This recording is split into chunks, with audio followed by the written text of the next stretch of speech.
Hello, everyone. Folks are trickling in. I'll give it a second as we get everybody. Welcome and happy Friday. We are here with our industry webinar series for March, our March installment. Thank you all for taking the time this Friday to learn about sustainable packaging and our new packaging guide. I know myself and the panelists are really excited about this and excited to share it with you all today. So thanks for taking the time. As we're rolling in here, folks are rolling in, I'll go through a couple of these intro slides here. First, wanted to say my name is Ashley. I'm Deputy Director of State and Local Policy at PeopleForBikes, and I also work closely on our sustainability initiatives.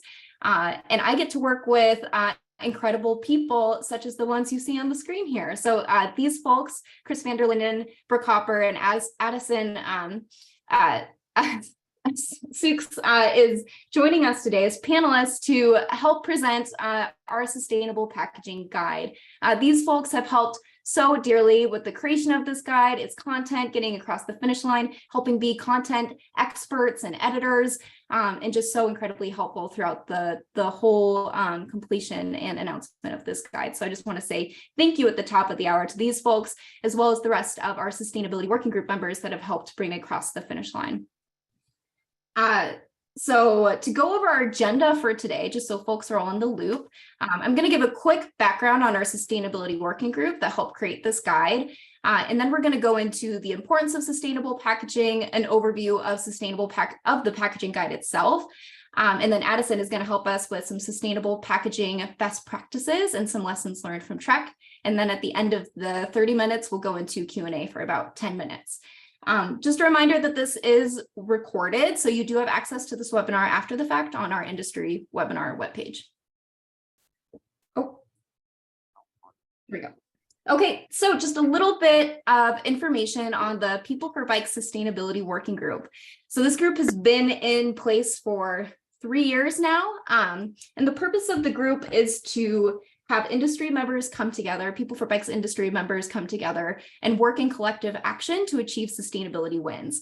And the packaging guide is just one example of this. We've also helped create the industry's first US battery recycling program. And we have a lot of other really great projects in the hopper. So looking forward to that this year, and just wanted to highlight additionally that this group is pretty large. We have 80 members across 45 different brands, all coming together in the name of sustainability and to make America the best bicycling nation in the world, which is the mission of PeopleForBikes. So if you're interested in joining this group and working on projects such as the Sustainable Packaging Guide or anything else related to sustainability, we look, some of our core foundations are carbon accounting, so helping companies measure their carbon footprint. We look at circularity and packaging, supply chains, and sustainability compliance. So if you're interested in any of those items, please let me know and I'd be happy to get you connected. So these are our guides. They're here. It took about a year for us to finish these products, but we are so excited, and they are in the PeopleForBikes Member Center online. In addition to the packaging guide, we also created a chemicals management memo, which is essentially just an overview of chemical regulations that your company should know about. So it's in the Member Center. If you're not currently a member, no problem. Just reach out to Rod at peopleforbikes.org, and he can help give you the next steps and information you need to get started. So with that, I'm going to pass it over to our first panelist, Brooke. Brooke, please take it away. Thanks, Ashley. And I do want to give you a big shout out for this document and for all the work that you've put into getting us here today, especially with the BLC coming up next week. I hope to meet and talk to a lot of you in person about this. But Ashley, thank you for your efforts. It was very awesome to work on this project with this crew. So thank you. So I'm going to start with just the importance of sustainable packaging. And Ash, you can go to the next slide. Oh,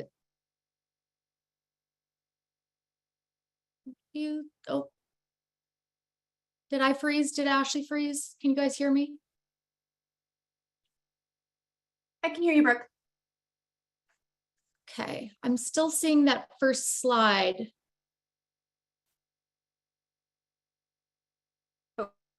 Here, 1 second. Did it advance? Did it advance for anyone else? I don't see it. How about now? Can you see it now? It might be, I'm in the middle of an atmospheric river, so no worries there. So if you can see the slides changing, I can speak to it because I actually know what's on them. So there we go, found it. So whatever that delay is, hopefully you guys enjoyed the photos while I was catching up here. So I do want to talk about the importance of sustainable packaging and why it is so important. And really it's because our global waters face a plastic crisis. And this isn't going to come as a surprise to anyone that I know of or that's likely on participating in this webinar. But I do think it's important that we really focus on why packaging is so pertinent to this conversation. And really the importance of connecting today in this guide is because we need to share what's going to happen regarding the health of our industry as well as our planet if we choose to do nothing. Currently, if we do business as usual, the amount of mismanaged plastic waste is expected to triple by 2060. So if you look now that experts are estimating that by 2050, there will be more plastics than fish in the ocean by weight. To me, that is extremely alarming, not only as a human being, but as a mom and as someone who really cares about how we as an industry can lead an effort that will really make a difference. So before we move to the next slide, I am curious if anyone here knows, or you feel free to guess, but where do you think packaging fits into these statistics? What percentage of the plastic waste do you think comes from packaging? So let's have some guesses maybe in the chat. But I will give you a hint that packaging is the largest contributor to this plastic crisis. Let's see. Good guesses. I see 65, 98, 80. Gosh, well, we've got the right crew on this call because while you are a little bit high in your guess, you can go to the next slide, Ashley. I believe that we're all in agreement that this is a big problem. So really, plastic comprises 46% of the plastic waste that we see in the ocean. So that's really why, and that's according to the United Nations Environment Program data from 2018. And so 46% is significant when we think about, especially over the last few years, when we think about COVID and the change in consumer behavior. You know, we've seen so many products starting to be shipped directly to consumers' homes that I would imagine this number is actually higher because of COVID. And I'm glad that we're here to all do something about it.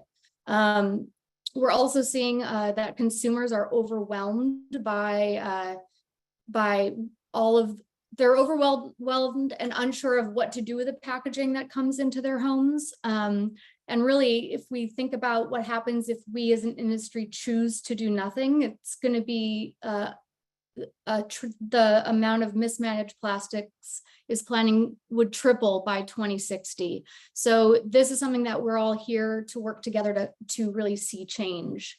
Besides just doing the right thing for the future of our planet, which is a great motivator, but I don't know about you guys, it can be a little overwhelming at times and also a little depressing. As business leaders, I think it's important that we also look at other reasons why we should be incentivized to explore more circular packaging solutions. I'm curious in the chat as well if you can add, what are you seeing in the comments that's giving you hope around packaging that you're receiving? That'll be interesting for us to look at later. Ashley, you can go to the next slide. Of course, we're going to really pay attention to what consumer preferences are and how they are shifting drastically. And as a business, we need to be in business in order to make the change that we all hope to make. So it's important that we're always doing the right thing for the planet, but also looking at consumer behavior and being a responsible business entity or responsible corporation. We're seeing that these consumer preferences have shifted greatly. And now it's not just the product that you and we are being held accountable for, but it's actually what shows up at the door at your consumers' homes. So if you get packaging that is, in a huge box and it's a really little piece, people think that's ridiculous, and they're not blaming the Amazons of the world. They're looking for the brands to do better. So the opportunity here is that really packaging can be a brand attribute. Looking at that unboxing experience that the young YouTube generation has made so popular, and actually using it to our advantage, and from an environmental perspective, how can we really help to create a better experience for our customers, either at a retail store, to our customers who own retail stores, or to shipments that are going direct to consumers' homes. So I do want to mention just one statistic that I saw, that 1/3 of consumers will avoid a retailer that uses non-recyclable packaging.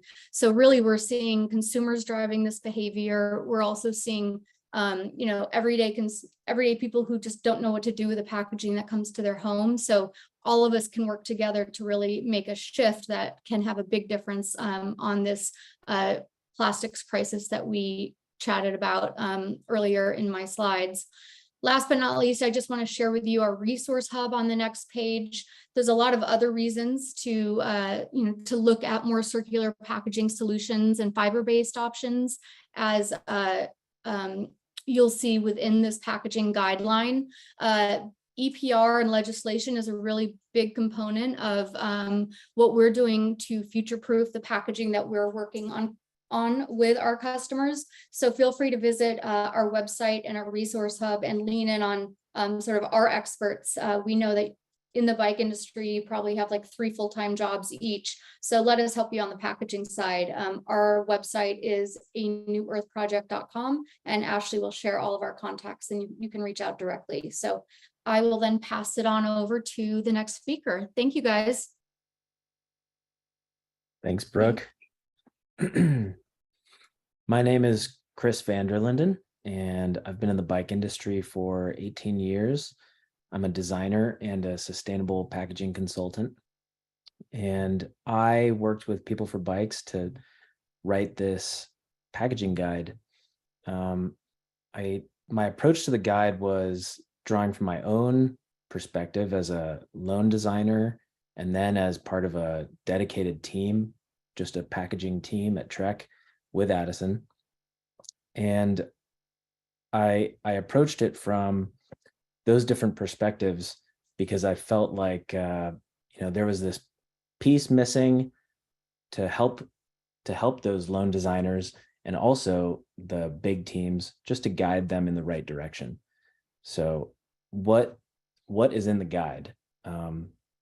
Well, I asked a bunch of my contacts in the bike industry, what questions do people have about sustainable packaging? And these were companies that were trying to take that next step in their sustainable packaging journey.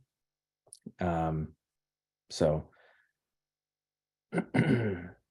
I started with why. Like, why should you invest so much time and effort in learning about sustainable packaging and improving it at your company? And we go over regulations, retailer requirements, how it could save you money, why it's good for the environment, which is more or less obvious, but also that customer demand. And then we get into the how, and it's not just how to do things at your own company, but how to expand your efforts to other teams. Maybe it's a warehouse team, maybe it's a retail team. And then like where those big overarching goals should aim. And the freebie here is just that you should aim for that curbside recyclability.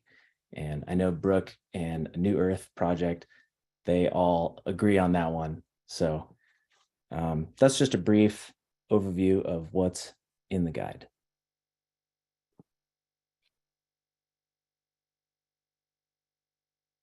And I think this was also just another snippet of one of the infographics we have in the guide. Again, this webinar is kind of like a sneak peek into the guide. So we're looking forward to answering your questions, and please put them in the Q&A section of the chat when we get to that later on in the session. But thank you, Chris. Yeah, lots of really great components. And I know so many of you worked hard on this. So thank you. Thank you. I'll pass it over now to Addison to let us know how sustainable packaging looks like in practice at Trek.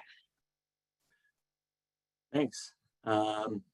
Yeah, my name is Addison. I've been at Trek for about 4 years now. And in that 4 years, I've been really lucky to work with the team on sustainable packaging.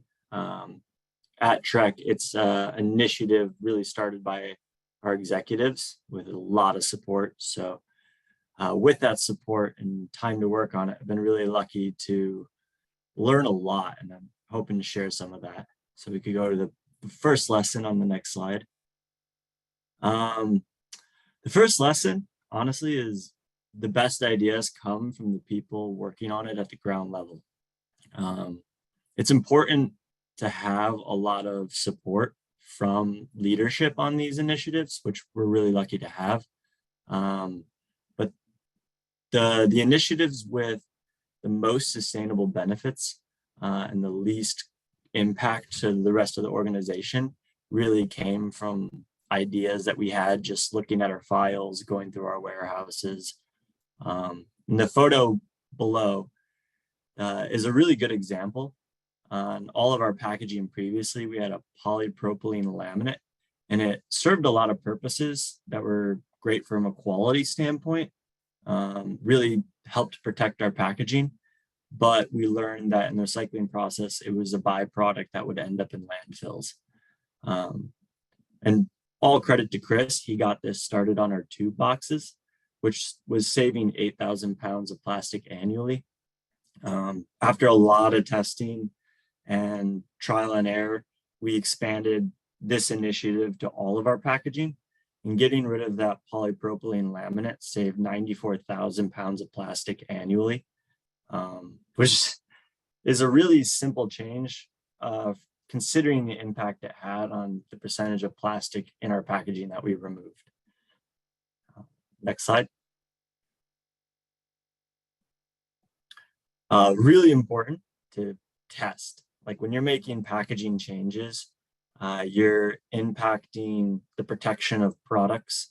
The scale of the changes tends to be really, really large. If you're changing the packaging of a product that does 100,000 units a year, that's potentially tens of thousands of product that needs to get replaced if you have a raise in warranty fallout. So in the photos, you could see my beloved drop tester and our World War II era vibration table. We use these pieces of equipment a lot to test the changes that we made to our packaging along the terms of sustainability, just to make sure that we weren't creating a whole other problem by trying to solve the packaging problem in terms of sustainability. The other photo is other testing we did on our paper products or paper packaging along the lines of changing to FSC material, recycled content material, removing the polypropylene laminate. The photos of the packages on the bottom show the results of environmental and UV exposure test, really making sure that like these boxes weren't going to yellow or fade in the sun inside of a retail location, or warp excessively, because we were also changing the paper material at the time. So I can't stress enough to test. The last thing you want is to make some great change along the lines of sustainability and then have it completely offset by a warranty issue that now you're creating emissions to replace and reship a bunch of products. Next slide. And probably one of the more valuable things that I learned is to really go talk to the people, go see the materials, go to recycling centers, do your research beyond your office, visit your warehouses, see the physical volume of material. Doing so really allowed us to separate theory from practice. Like in theory, a material might be really good or might be very recyclable. But then you go see a recycling center in practice and you see them trying to sort, and you quickly learn that this is really, really difficult for the people who actually have to handle all the packaging and all the materials. We learned a lot of really valuable lessons, like the size of the materials really matters to the recycling rate. Really small pieces of paper or plastic kind of fall through the machinery. We learned that plastic films and plastic bags were really, really bad. They would get tangled in the recycling machinery and cause downtime for the whole recycling center. People were crawling into the machinery with sawzalls to cut out plastic bags. That really taught us that we needed to make it a huge imperative to remove poly bags from our apparel packaging. Leadership would also join us on some of these field trips, and that was great. I mean, they really got on board once they started to see the sheer scale of what we're trying to tackle, and they really fought battles for us throughout the organization to make sure we could get our packaging sustainability projects done. I can't stress enough to go actually see it, trace your materials from their inception to their end, and you learn a lot. And then one more slide. And this is something that, back one. This is a quote that I forget where I heard it, probably some podcast, but it rang in my head throughout all the sustainability projects we worked on. There are no solutions, only trade-offs, in that you really have to manage the trade-offs of a lot of these projects, and that's the key to making them successful. Managing cost increases, sourcing and availability of unique materials that might be really sustainable, operational changes. I mean, when you change packaging and you change it for sustainability, you impact a lot. The ripple effect is very large, and it's really important to work with people and work with other teams to really manage the trade-offs that might occur from a packaging change. And that's all I have. That was great, Addison. I feel like I learned something new every time we talk. That was so wonderful. Thank you all. That was great. For the last 7 minutes that we have together, I'd like to go over some questions and answers if folks have any. I'm looking in the chat here, and remember, please put your questions in the Q&A section as well. Okay, we got a question. What percentage of the total carbon impact from manufacturing, production, shipping, use, and disposal of the bike does the package represent? Is that question speaking to anybody on the panel? I'm not too positive of the answer off the top of my head to speak confidently on it, but Trek did publish their sustainability report, and I do believe packaging is captured in it. I could probably put a link to that in the in the chat. Or Chris. Yeah, I just remember from that report, it's a really small percentage, and it depends on the bike. Like an e-bike would have a much greater footprint than an acoustic bike, but yeah, it's a pretty small amount. But it could also be a really big amount if that packaging damages the bike in transit, and now that whole bicycle needs to get warrantied. So now that packaging has become the size of the bicycle footprint. Okay. Sorry, go on. Oh no, go ahead, Addison. There's a question that wasn't really in the Q&A, but I'd really like to take a quick chance to answer it. Samantha Sturgeon is asking, do we only use cardboard, or do we use biodegradable plastics, and what do we use instead of poly bags? And that's a big one. Instead of poly bags, we found a material called glassine. It's ultra calendared paper. It's very smooth, and because they take so much time and pressure to smooth it out, it starts to take on some properties similar to poly bags, where it's transparent, it's fairly durable. You still lose the moisture barrier. So we still have one large poly bag that lines the shipping carton. And then all the products are put in the glassine bags for individual containment. And then those go into that. So going from a bunch of individual poly bags to one large one, we drastically reduce the amount of plastic film we used. And then that glassine bag, which is fairly widely sourced. And I'll just chime in on that. And I know Brooke probably wants to chime in too.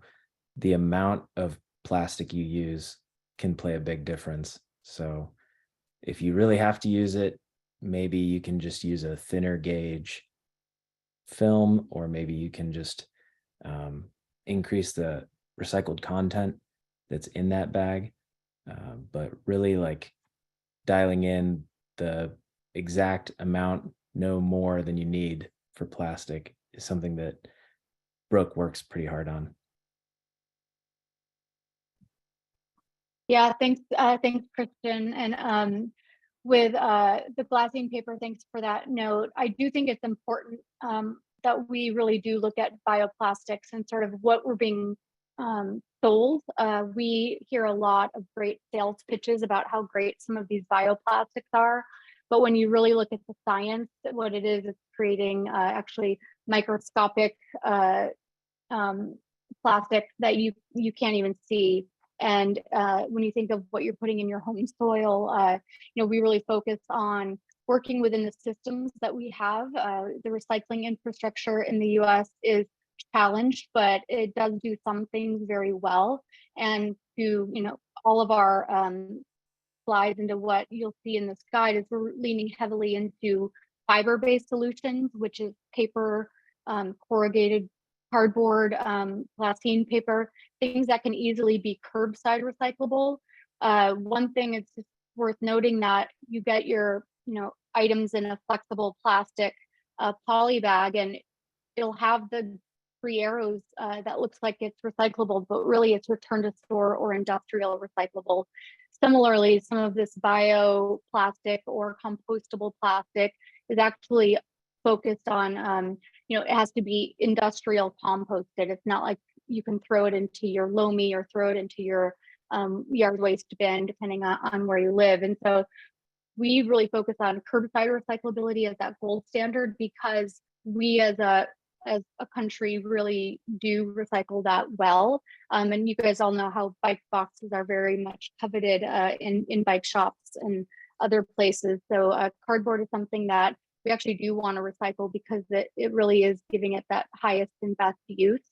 And I don't want to speak too much on LCAs, but we're always balancing environmental impacts and really understanding that life cycle assessment is a tool, but it also is, they're helpful, but they're not perfect, is what I'm trying to say. And they're models, and they typically don't include the impact of waste, especially litter, into the environment. And it's important that, it's rare that one package is better than another across all impact categories. Like paper often has a higher greenhouse gas footprint than plastic, but paper has much lower waste footprint. So figuring out how to decide what is best for you based on your sustainability goals, your business goals, looking at low-hanging fruit, looking at that journey of creating more sustainable packaging. Don't let perfection be the opposite of progress.